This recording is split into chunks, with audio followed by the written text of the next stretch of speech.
네, 안녕하세요. 모카 김한영입니다. 2025년 1월 8일부터 11일까지 미국 라스베이거스에서 열리는 CES 2025, 우리 미래가 어떻게 바뀌는지 간단히 살펴볼 수 있는 기회였다고 하는데요. 자동차 업체들 몇 군데에서도 미래 자동차를 보여주기도 하고 내놓을 자동차들을 미리 보기도 해주고 있는 것 같습니다. 자, 그래서 2025 CES를 통해서 자동차 업계 올해는 어떤 식으로 바뀌게 되는지 간단히 살펴보시죠.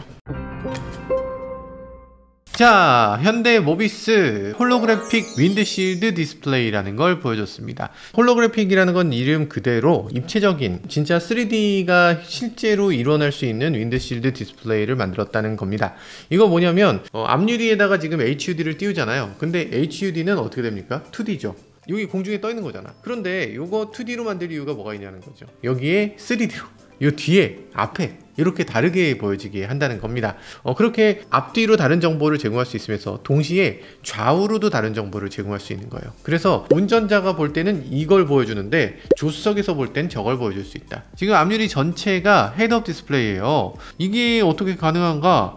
독일의 짜이즈하고 공동 개발을 했다고 했는데요. 앞쪽에 유리창에 특수 광학 필름을 장착해서 여기다가 내비게이션이라든지 인포테인먼트라든지 이런 것들을 굉장히 깔끔하게 보여지도록 만들어준다는 얘기입니다. 이쪽은 인포테인먼트, 이쪽은 내비게이션, 그리고 후방 사이드미러 이런 것들을 HUD에 띄워줄 수 있다는 거죠. 지금 사이드미러 딱 깜빡이 켜면 그럼 계기판에서 여기 카메라를 보여주는 경우가 있는데, 계기판에서 카메라 보여주는 거 그거는 누가 봐? 어떻게 봐? 보기 쉽지 않죠. 그거 HUD로 확실하게 이렇게 제대로 눈높이에 딱 보여주면 앞으로 운전하다가도 깜빡이 딱 켜면 그냥 저 뒤에 뭐가 있네 라고 바로 인식할 수 있겠죠. 그러면서 디스플레이가 뜨는 것이 조수석에서 방해가 되면 안 되잖아요. 조수석에서도 헤드업 디스플레이를 통해서 뭔가를 할 수 있도록 해준다 라는 거예요. 그러다 보니까 전체 유리를 다 사용할 수 있기 때문에 디스플레이 영역도 굉장히 크고, 그리고 다양한 뷰를 보여줄 수 있다는 것이 여기 큰 장점이라고 합니다. 2027년에 양산되는 목표라고 하네요. 휴먼 센트릭 인테리어 라이팅 시스템이라는 것도 보여줬습니다. 앰비언트 라이트인데요, 그냥 앰비언트 라이트가 아니고 운전자의 기분, 상황 이런 것들을 인지한다고 합니다.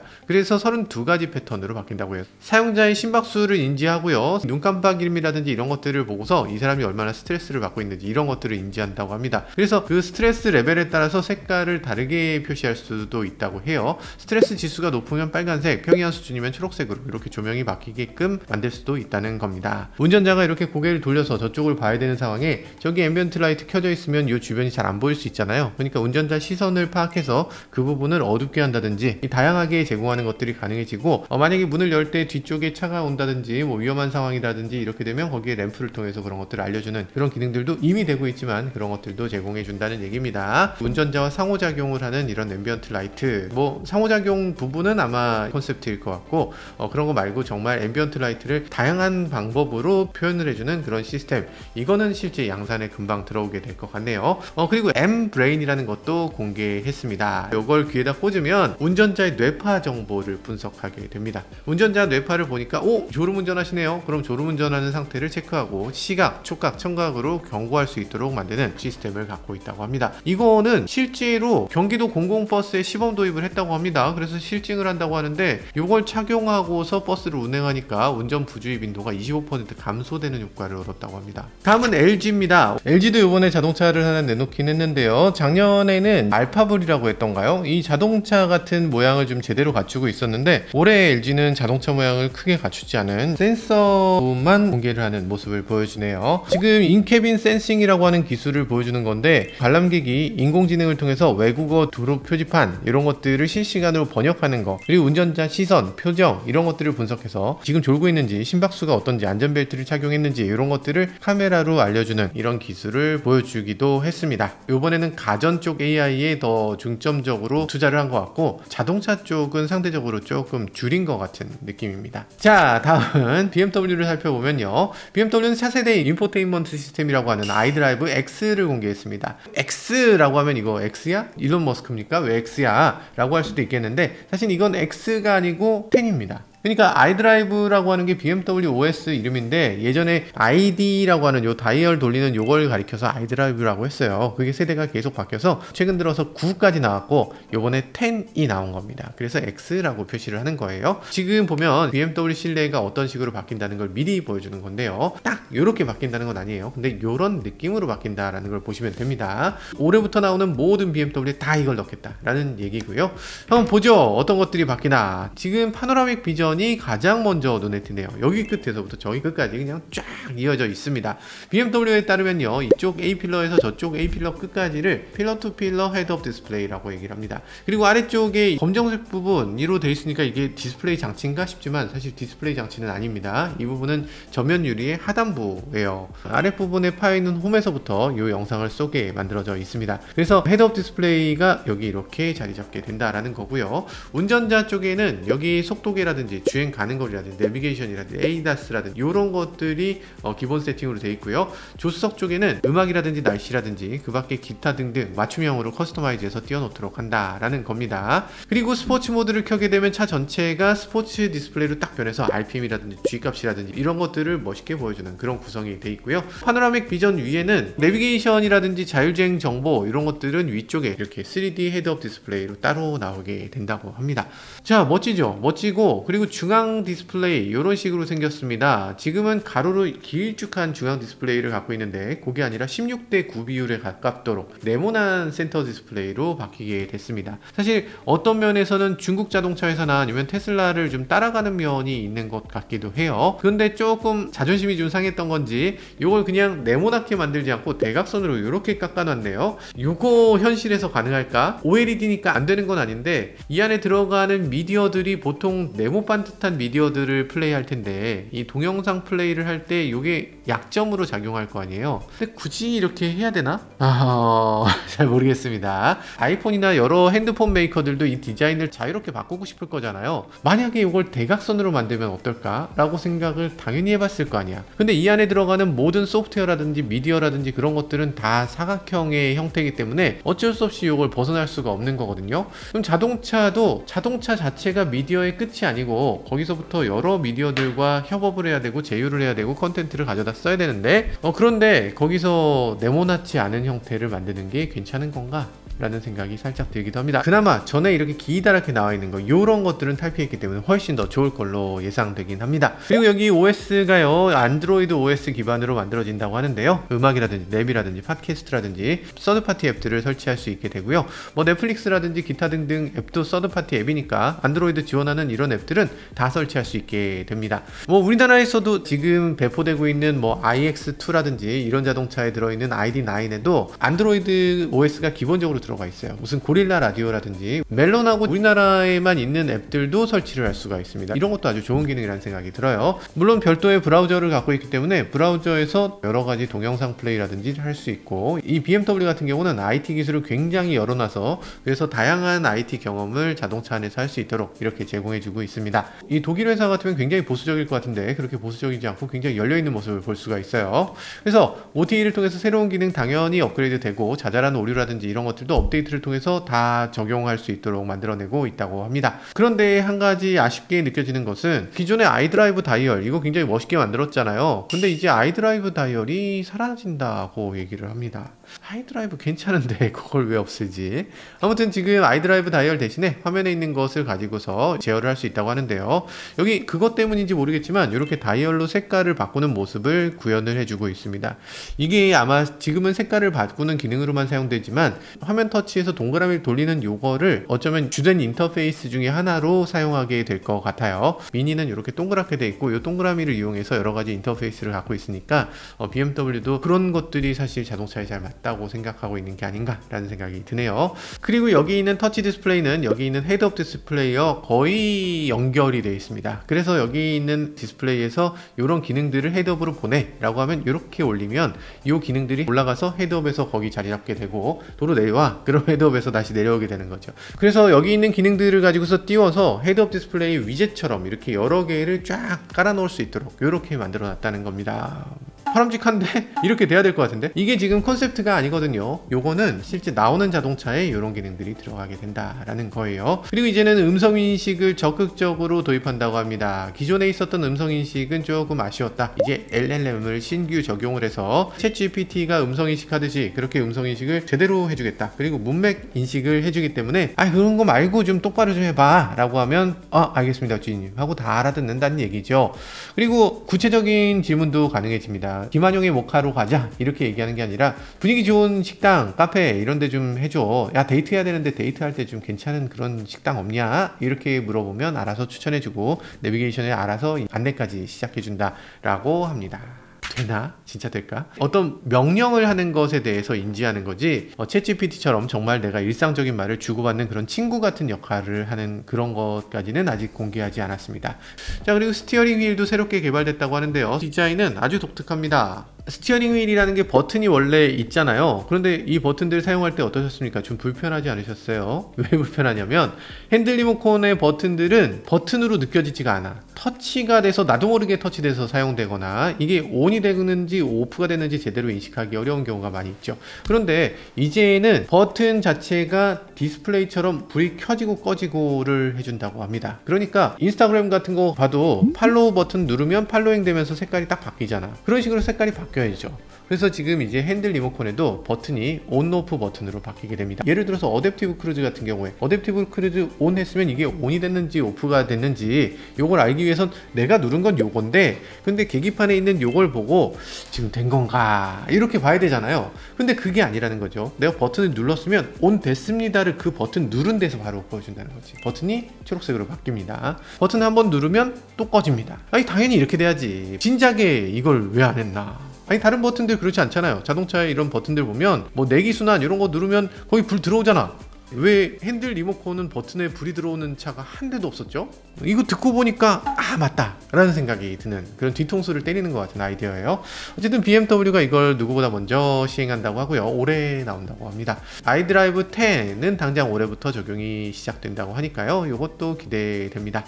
어떤 차에 시작되나? 지금 여기 보면은 지금 위장막을 씌워놨지만 대충 알겠죠? BMW 노이어 클라스라고 하는 자동차에 이게 실리는 걸 볼 수가 있고요. 이제 노이어 클라스부터 순차적으로 적용이 된다고 하네요. 이게 양산차에 지금 대각선으로 이렇게 깎여 있는 거 보면 이게 맞는 거네. 자, 다음은 토요타입니다. 토요타는 지금 5년 만에 CES에 돌아왔습니다. 그러니까 지난 4년 동안은 CES 나오지도 않았단 얘기예요. 아키오 토요다 회장이 5년 만에 무대에 올라서 토요타의 우분시티라는 전시를 보여줬습니다. 우분이라는 건 뭐예요? 직물을 이렇게 짜내는 것을 우분이라고 합니다. 직물 짤 때 이렇게 촘촘촘촘 이렇게 꼭 맞도록 한 땀도 어긋남이 없도록 이렇게 연결되고 이렇게 꼼꼼하게 촘촘하게 발휘되는 것이 바로 우분시티의 목표입니다. 우분시티라는 건 뭡니까? 약간 관료주의적인 표현이죠. 일본다운 표현. 이 하나하나 정성껏 제대로 차곡차곡 하겠습니다 라는 느낌. 게다가 또 토요타는 원래 방직 회사기도 합니다. 그러니까 정말 한 땀 한 땀 회사야. 그런 토요타의 역사에서 따왔기 때문에 우분시티라는 말을 붙이기도 했습니다. 그런데 이 시티 자체의 디자인은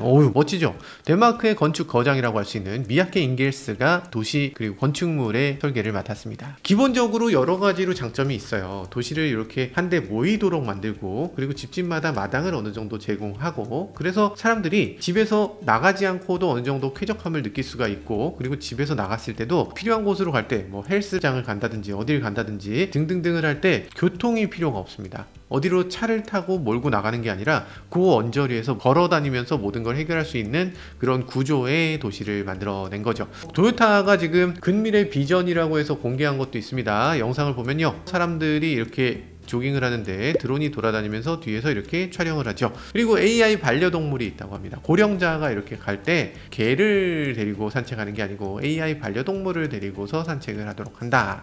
그리고 자율주행차가 도시를 이렇게 돌아다니도록 하고 있습니다. 정해진 루트를 쭉 가는 건 트램이라든지 뭐 이런 것들을 사용하면 더 적절하지 않을까요? 뭐 굳이 자율주행으로 뭐 이상한 데를 갈 것도 아니잖아. 도시가 지금 요만한데 그 안을 왜 자율주행을 해야 되나요? 왠지는 잘 모르겠지만 미래니까 자율주행해야 되겠죠. 그리고 이런 것도 있습니다. 집집마다 보스턴 다이내믹스와 협업한 로봇이 있는데 그 사람이 옷 깨는 걸 한번 이렇게 해서 학습시키면 그 다음에 이 로봇이 옷을 개준다 라는 얘기입니다. 왜 보스턴 다이내믹스예요? 예전에는 보스턴 다이내믹스가 도요타의 자회사였죠. 아마 그때 많은 것들을 개발했던 그런 것들이 아닌가 싶고요. 지금은 현대차 자회사인데 이 협업을 통해서 보스턴 다이내믹스와 함께 이런 것들을 만들어냈다고 합니다. 그리고 또 이런 얘기도 있습니다. 조비가 만든 에어택시가 도쿄와 우분시티를 왕복하면서 대중교통의 역할을 하겠다라고 얘기도 합니다. 자, 도시의 모든 에너지는 수소연료전지 그리고 태양광 에너지만을 사용하도록 했다라고 하고요. 일단은 토요타 그리고 계열사 직원 360명이 우선 우분시티 입주를 시작한다고 합니다. 실제 연구원들이 여기 생활하고 그러면서 자율주행이라든지 로봇이라든지 다양한 기술들, 생활에 어떤 것들이 필요한가 이런 것들에 대해서 테스트하고 피드백을 제공하고 그런 환경을 만들어 놓겠다라는 얘기입니다. 사실 이런 도시를 만드는 거 그리고 걸어 다닐 수 있는 도시를 만드는 거 이거 굉장히 중요하죠. 왜냐하면 도시라는 건 원래 발생 자체가 이 자동차가 어디로 뻗어나갔기 때문에 거기서 생기는 게 도시입니다. 그러다 보니까 도시는 먼저 도로를 놓고 그 다음에 도시가 지어졌어요. 뭐 전 세계 도시들이 다 그렇죠. 마차 중심의 도시가 만들어지기도 했고 기차 중심의 도시가 만들어지기도 했고 자동차 중심의 도시도 만들어졌지만 어쨌든 도시는 무조건 교통수단이 먼저였습니다. 근데 사실 도시 전체를 새롭게 뜯어 고친다면 사람들이 그렇게까지 먼 거리를 이동할 필요가 없거든요. 그 안에 다 있으면 되니까. 그러니까 걸어 다닐 수 있는 도시를 만드는 건 무엇보다 중요합니다. 그런 아이디어들은 굉장히 좋은 아이디어라고 할 수 있어요. 밀도를 높이고 도시 안에서 모든 것들을 해결할 수 있도록 하는 거. 인간 중심의 도시를 만들겠다는 발상. 너무나 좋죠. 그런데 아쉬움이 상당히 많습니다. 일단 로봇으로 옷을 개준다고 하잖아요. 이런 발상 정말 일본적이죠. 옷을 안 개면 되잖아. 꼭 개야 돼? 굳이 옷을 접어서 이 좁은 서랍에 꼭 넣어야 되는 거예요? 그냥 드레스룸을 넓게 쫙 만들어요. 만들어서 거기다 걸어 놓을 생각을 해야지. 그리고 로봇을 쓸 거면 쫙 펼쳐진 옷 중에서 헤어스타일 보니까 아무래도 범생이 스타일이네. 그러면 오늘은 이런 옷입니다. 이러면서 옷을 착착착 골라서 이거 입어! 라고 딱 해주는 거. 요런 게 AI지. 그렇지 않습니까? 아니 무슨 AI로 지금 옷을 접고 있어. 그래 그럴 수 있지. 그래도 이게 시티라고 하는데 이 우분 시티에 그럼 몇 명이 사는 건가? 지금 360명이 들어간다고 하잖아요. 그리고 나서 최대 2,000명이 삽니다. 규모가 너무 작은 거 아닌가? 현대차 그룹 계열의 현대건설 더 H 만들잖아요. 진짜 화려합니다. 진짜 멋있고 이거 몇 세대 삽니까? 최소 500세대 삽니다. 근데 이거 그럼 몇 명 살아요? 2,000명, 4,000명 삽니다. 2,000명, 4,000명이 사는 도시를 매년 10개씩 만들었어요. 현대건설이 만든 아파트 단지 도요타 기준으로는 시티지. 이 시티가 지금 현대는 100개가 넘어. 지금 이런 상황인데 일본은 지금 단지를 이제 와서 만들어 보겠다는 얘기를 한다는 건가? 일본이라는 지역은 굉장히 특이하죠. 아시는 분들 아시겠지만 일본에도 원래 단지가 없었던 게 아닙니다. 사실 일본은 도쿄시가 있었던 거고 도쿄도로 확장한 거죠. 우리나라로 치면 서울시가 있었던 거고 어느 순간 경기도를 서울도라고 이름을 바꾼 거야. 지금 뭐 서울을 확장시키자, 이 도를 서울에 편입시키자 뭐 이런 얘기 하잖아요. 그런 얘기 나오는 게 지금 도쿄가 옛날에 겪었던 거고 그래서 도쿄도가 된 겁니다. 그러면 지금의 서울시 역할을 하고 있는 도쿄시는 정말 북적북적해. 근데 그걸 빼고 나면 도쿄도 외곽은 한적합니다. 그냥 쫙 시골이에요. 거기 단지라는 걸 많이 만들어 봤죠. 단지를 만들어 봤는데 결과가 어땠습니까? 망했습니다. 다 망했어요. 일본은 지금 단지라는 걸 새로 만드는 게 없습니다. 했다가 그냥 다 망한 거밖에 없어. 우리나라는 지금 아파트 단지를 굉장히 일상적으로 하잖아요. 그러니까 당연하다. 근데 다른 나라에는 단지라는 개념이 없습니다. 일본 당연히 없고요. 미국 당연히 없고요. 유럽 당연히 없습니다. 다른 나라는 다 실패했는데 이상하게 우리나라에서 성공했어. 그러다 보니까 지금 도요타가 내놓은 아이디어를 보면 일본 회사가 미국에 가서 발표하니까 미국 사람들은 참신한데? 라고 생각하는 것 같기도 해요. 도요타가 내놓은 아이디어들을 보면 도요타 우분시티 안에 커뮤니티 센터를 만드는 겁니다. 은퇴자들이 이 안에서 밥을 먹을 수 있게 할 거예요. 스포츠 시설도 만들 겁니다. 밤길에 다니기 좋게 해줄 거예요. 돼요. 우리나라 실버타운이라는 게 있어서 거기에 병원도 들어있고 노인을 위한 복지시설도 있고 빵으로 배달도 해주고 그 식당 가서 먹을게요. 그럼 식당 가서 먹을 수도 있고 뭐 이런 거 다 됩니다. 이런 은퇴자들한테 정말 좋은 그런 혜택을 제공해 줍니다. 이거는 그렇지 않습니다. 이건 수소로 돌아가는 거문이다. 이럴 수도 있는데 우리나라에도 있습니다. 울산에는 위드유 아파트라고 있어요. 수소로 난방도 하고 전기도 공급하고 남는 전기가 있으면 그걸 한전에 팔고 뭐 이런 거 다 합니다. 이미 우리나라에서는 되고 있는 거야. 지금 어지간한 건 현대가 다 했고 울산이 다 했습니다. 뭐지? 도요타 입장에서는 어쩌면 힐스테이트, 더 현대 이런 것들을 하고 싶은 건가? 현대차가 롤모델 같은 거예요? 우리 입장에서는 요 정도는 모델하우스인데 이거 조그만한 거 아닙니까? 저거를 굳이? 라는 생각이 드는데 아무튼 뭐 화이팅이에요. 화이팅. 잘 하시겠죠? 자, 다음은 소니 혼다 모빌리티입니다. 소니가 드디어 아필라의 예약 판매를 시작한다고 발표했습니다. 아필라라는 거 지난번에 저희가 보여드려서 다들 알고 계시죠? 소니, 혼다 합작해서 자동차를 만든 겁니다. 소니의 디지털 기술 당연히 다 들어가게 되고, 소니 같은 경우는 AV에 다 특화된 그런 회사잖아요. 일본 AV의 넘버원.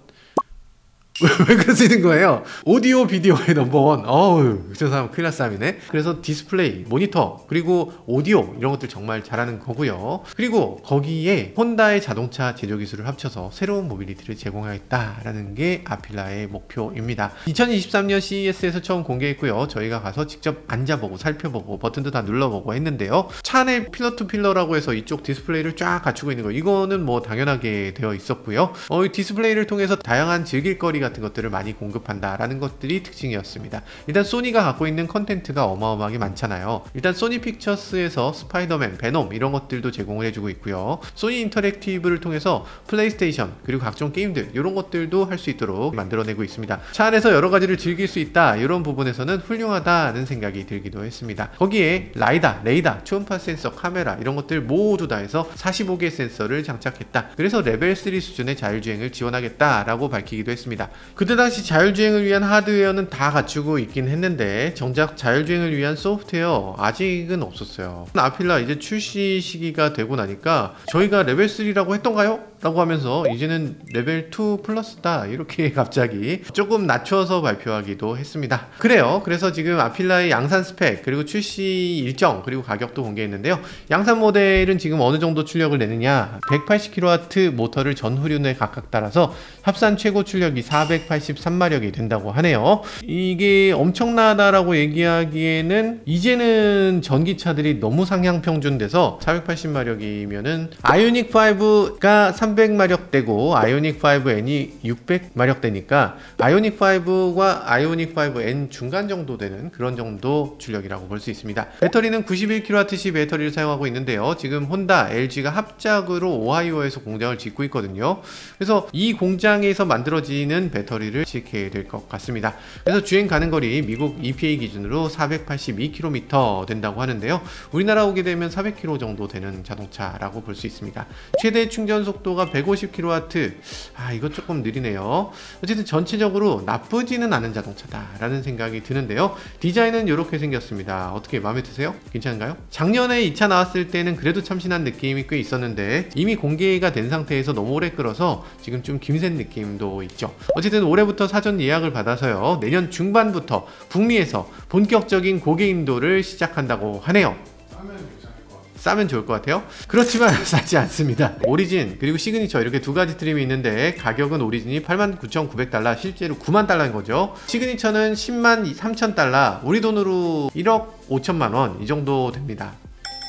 이러면 미국에서 루시드 에어 가격보다 비싼 거거든요. 테슬라 모델 S보다도 비싼 거예요. FSD도 없잖아. 이게 막 시속 100km까지 막 2초대 이것도 아닌데 이거를 일단 내년에 차가 나온다고 하는데 내년에 차를 받으려면 1억 5천만 원짜리 시그니처 비싼 모델을 선택해야 되고, 만약에 저렴한 모델 오리진을 선택하면 2027년에 받을 수 있게 된다고 합니다. 이야, 그 정도인가? 이거 배짱인가요? 야, 가격이 지금 만만치 않은 가격이죠. 1억 5천만 원짜리 차를 어떻게 사, 아무리 그래도. 게다가 지금 소니 자동차 다들 원하고는 있다고 하지만 지금 3년을 기다렸잖아요. 여기서 지금 1년에서 2년을 더 기다려야 된다. 이렇게 되면은 이게 가능한 걸까? 잘 버틸 수 있을까 싶은 생각이 듭니다. 그럼에도 불구하고 차 안에서의 엔터테인먼트 경험만큼은 정말 어떤 차보다 뛰어나지 않을까라는 기대를 해보게 되고요. 최종적으로 어떤 차로 나오게 될지, 얼마나 많은 사람들의 관심을 끌어모으게 될지는 끝까지 지켜봐야 될 것 같습니다. 자, 혼다도 콘셉트카 두 종을 공개했습니다. 제로 세단, 제로 SUV라는 이름의 자동차입니다. 혼다가 전기차 라인업을 전부 다 제로라는 이름을 붙여서 만들겠다라고 합니다.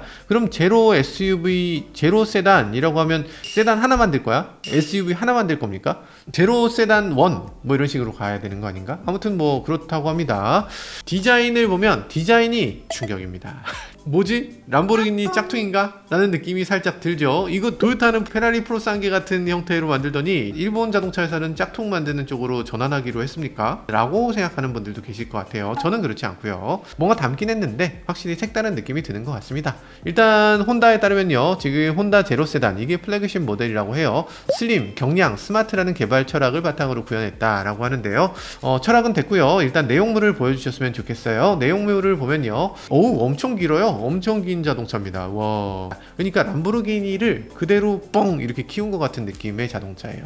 주행 영상을 보면요, 사뭇 다릅니다. 오, 제로 세단이 이렇고 제로 SUV, 오, 뒷모습, 와, 멋있죠. 제로 세단, 제로 SUV 둘 다 뒷모습이 굉장히 멋있게 만들어졌어요. 멋지고 흥미롭고 정말 참신하다, 이런 생각이 들기도 합니다. 게다가 지금 램프 앞부분에 이 도어가 있어서 도어가 이렇게 여닫는 기능이 있습니다. 예전에 있었던 팝업식 램프 있잖아요. 팝업을 재해석해서 이거 나름대로 또 괜찮은 디자인으로 만들어지게 된 것 같기도 합니다. 뭐 실제 양산하고 거리는 좀 있겠지만 그래도 이 정도라면 굉장히 흥미로운 디자인이다 라는 생각이 들고요. 그리고 지금 람보르기니 느낌이 나는 건 이건 어디까지나 컨셉트니까, 컨셉트는 좀 눈길을 사로잡는 게 중요하잖아요. 그래서 이런 느낌으로 만들어졌고, 그리고 실제 양산 모델은 전혀 이렇지 않겠죠. 네, 그런 생각이 들고요. 혼다는 이런 얘기도 합니다. 혼다가 최초로 만들었던 이 직립 보행 로봇 아시모를 기억하시는 분들이 계실지 모르겠네요. 이 아시모 OS를 여기다 넣는다고 합니다. 그래서 레벨 3 자율주행을 구현한다고 하는데, 처음 가본 길도 능숙하게 운전할 수 있다고 하는데, 그런데 자세한 내용은 아직 공개되지 않았습니다. 도대체 뭐가 아시모이라는 건지 라는 생각이 살짝 들기도 하고,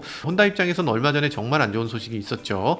혼다가 잔뜩 투자했었던 크루즈가 문을 닫았잖아요. 혼다가 크루즈라는 자동차 회사에 얼마를 투자했냐면 무려 1조 2천억을 투자했습니다. 이거 왜 투자한 거예요? 당신들 잘 되면 좋겠네요 이러면서 기부했을까요? 그건 당연히 아니죠. 자율주행을 하고 그 자율주행 기술을 내 차에 넣겠다는 거였습니다. 혼다는 자율주행에 대해서 투자를 1조 이상을 하고서 그냥 아무것도 건지지 못한 회사가 돼버린 거예요. 자, 그럼 혼다가 당장 내년에 출시를 한다고 하는데 레벨 3 자율주행, 당연히 지금으로서는 쉽지 않을 것 같다. 하지만 내년 출시된다고 하니까요, 최종적으로 어떻게 해서 나오게 될지 요거는 조금 더 지켜봐야 될 것 같습니다. 자, 중국 자동차 업체들도 CES에 대거 참석했습니다. 기사를 보니까 중국 업체 직원들 미국 비자를 신청 거부당해서 못 간다면서요. 기사 도대체 어떻게 된 기사야? CES 참가 안 된다며. 지금 몇 개가 참여했습니까? 1339개 업체가 참여했습니다. 지금 우리나라에 계신 여러 그 우국 충정이 가득하신 분들도 지금 CIA에 신고해서 지금 미국 못 가게끔 이렇게 하고 계시잖아요. 근데 어떻게 이분들을 간 거지? 굉장히 궁금하네. 그래서 제가 이번에 CES를 못 간 것 같기도 하고, 저 미국 가야 되는데 큰일 났네. 아무튼 그렇습니다. 중국이 우려에도 불구하고 문제없이 정말 많은 사람들이 갔던 것 같고, 지금 1339개 업체, 우리나라보다 훨씬 많이 갔죠. 미국이 몇 개 업체가 참여했냐면 1500개 업체가 참여했습니다. 미국하고 거의 차이 안 날 정도로 CES에 참여를 한 거예요. 엄청난 양이다. 그 중에서 우리가 아는 기업들은 여기서 뭘 했나 잠깐만 살펴보도록 하죠. 네, 가장 먼저 말씀드릴 업체는 자동차 회사 지커입니다. 지커는 이번에 CES에 처음으로 참가하면서 009 그랜드, 요거 요렇게 생긴 차예요. 001 FR, 이거는 1300마력짜리 고성능 차죠. 지커 믹스, 문이 요렇게 열리는 차, 요거 굉장히 우리나라에서도 관심이 많던데, 이렇게 3개의 차를 전시하게 됐습니다. 이 중에서 가장 주목을 받은 건요, 웨이모 부스에 공개된 지커 RT라고 합니다. 이거 지커 믹스를 기반으로 해서 만들어진 자율주행 택시를 말하는 겁니다. 디자인이 근데 많이 다르죠. 약간 강아지 얼굴 같이 생겼어. 아마도 사람들한테 위협이 되지 않는 얼굴을 선택한 것 같습니다. 이거 뭔가 떠오르는 거 있잖아요. 예전에 구글이 자율주행 처음 내놨을 때 그 귀여운 느낌의 동그란 눈을 가진 그런 자동차를 내놨었죠. 그거하고 거의 비슷한 입장으로 내놓은 것 같습니다. 근데 지커 RT라는 건 웨이모에만 납품하기 위해서 만들어진 게 아니라고 해요. 세계 최초로 대량 양산되는 퍼포스 빌트 비클 자율주행 모빌리티라고 합니다. 그러니까 웨이모 자율주행 택시 필요하시죠? 이거 드릴게요 라고 하고 만들어주고, 그리고 또 다른 회사, 뭐 예를 들면 뭐 현대, 자율주행 택시 필요하신가요? 그럼 저희가 드릴게요. 현대 버전으로 바꿔서 납품한다는 얘기입니다. 그러니까 지금 여기 있는 자동차들은 기본적으로 자율주행 택시를 하기 위한 하드웨어를 다 갖췄고, 거기에 여러 가지 기술들을 넣어줄 수 있고, 그 목적에 맞게 새롭게 구성해서 맞춤 제작으로 제공해주는 로보택시라는 얘기입니다. 자율주행 화물차 필요하세요? 자율주행 택배차 필요하세요? 자율주행 음식 배달차 필요하세요? 아니면 자율주행 택시 하실래요? 이런 것들을 해준다는 거죠. 그런 것들을 구현하기 위해서 카메라 13개, 라이다 4개, 레이더 6개, 외부 오디오 수신기, 이런 것들을 장착해서 웨이모에 납품을 한다고 한다고 합니다. 그리고 지금 양산차 최초로 엔비디아의 드라이브 AGX 토르 칩이 들어간다고 합니다. 지금까지는 일반적으로 올인 칩이 들어가는 것들이 많이 있었는데 그거보다 훨씬 더 고성능인 그런 칩을 적용하게 됐다는 거죠. 이 칩은 어느 정도 퍼포먼스냐? 2000 테라플롭스. 엔비디아가 처음으로 내놨다는 자율주행 칩이다라는 게 자비에라는 게 있었습니다. 자비에 교수님처럼 이렇게 먼 거리에서 딱 보고 이렇게 쫙 이렇게 본다는 얘기지. 근데 그 프로페서 자비에가 아니고 이 엔비디아는 프로세서 자비에라는 걸 해놨어요. 그래서 멀리서 이렇게 쫙 보고서 상황 판단을 쫙 한다는 거지. 미리 앞을 내다볼 수도 있고 이런 것들을 한다고 해서 프로세서 자비에인데 그것보다 이 올인 칩이 20배 정도 강력했습니다. 그 20배 정도 강력한 올인 칩이라는 걸 요즘 쓰고 있는데 새로 나온 토르 칩이라는 건 올인 칩보다도 한 5배 정도 강력해요. 그리고 로보택시를 위해서 여러 가지 프로세싱 파워도 사용을 하고 그리고 여기다가 로보택시 아닌 여러 가지 AI 기술들도 같이 넣어서 사용할 수 있다는 얘기를 합니다.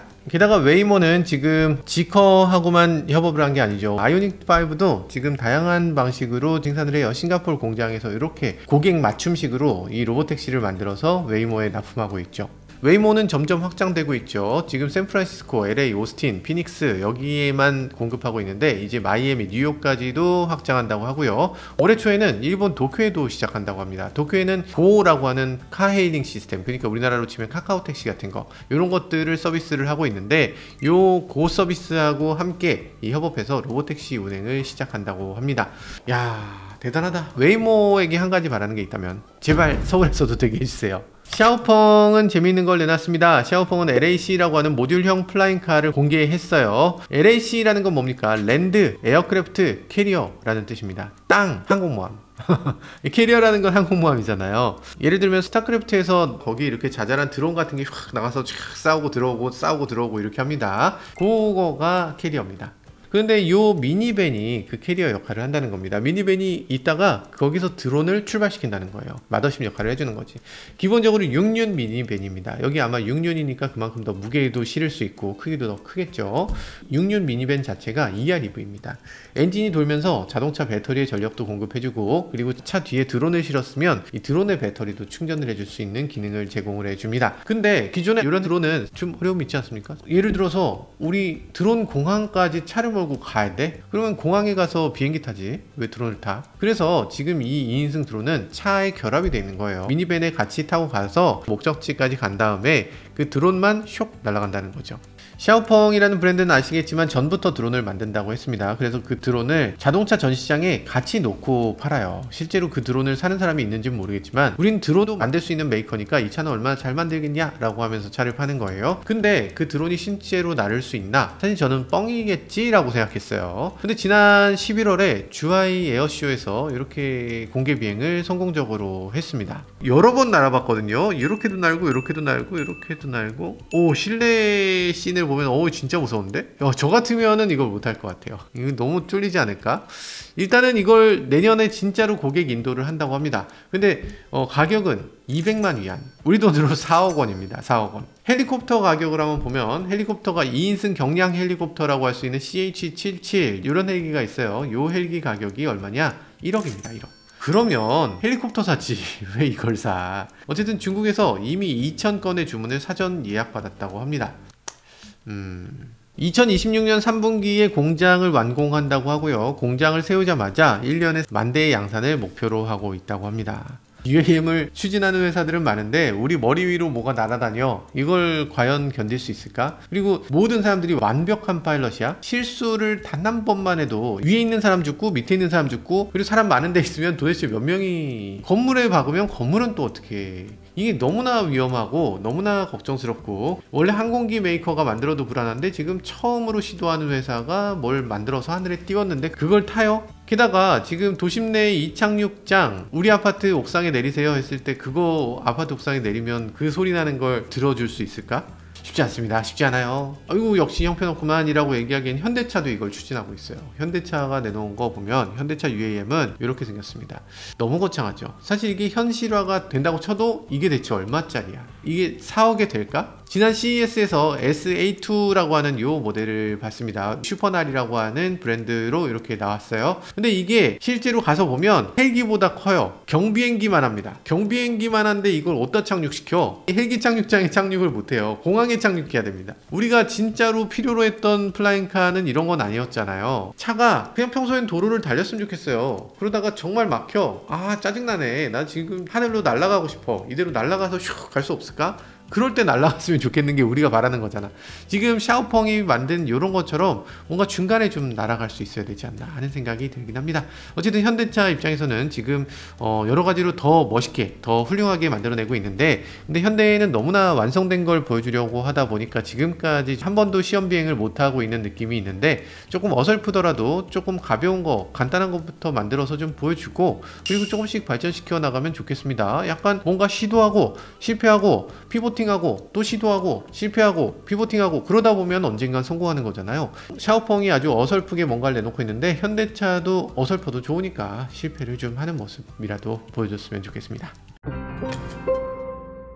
네, 지금까지 간단하게 올해 CES에서 나온 자동차 업계 미래 전략에 대해서 간단히 살펴봤는데요. 올해는 현대기아가 없는 게 너무나 아쉽기도 했고요. 그리고 지금 나와 있는 이 전시물 중에서 혁신이라고 할 만한 게 그다지 보이지 않는 것도 아쉬웠습니다. 지금 보면은 삼성도 그렇고 LG도 그렇고 전 세계 회사 중에 요번에 전시되어 있는 모든 회사, 뭐 자동차 회사건 뭐건 할 거 없이 기본적으로 AI 자를 안 붙인 회사가 하나도 없습니다. 모두가 붙였어. 우븐시티, 시티인데 AI래. AI가 뭔데? 삼성도 AI라고 하고 LG도 AI라고 하고. 그러면 생각을 한번 해봅시다. 우리가 AI라는 이름을 언제부터 썼나? 예전에 제가 30년 전에 세탁기를 샀을 때 30년 전 세탁기에도 AI 세탁기라고 써 있었습니다. 모드가 AI 모드가 있어. AI라는 딱지 붙이거나 이름 붙이거나 뭐 유행을 따르는 거, 그런 것들이 중요한 거 아니죠. AI를 내세울 게 아니라 그 AI를 통해서 우리 삶을 뭐 얼마나 바꿔줄 수 있는지, 그런 것들이 필요한데, 그런 회사는 요번에 CES에서 그다지 눈에 띄지 않고 있다라는,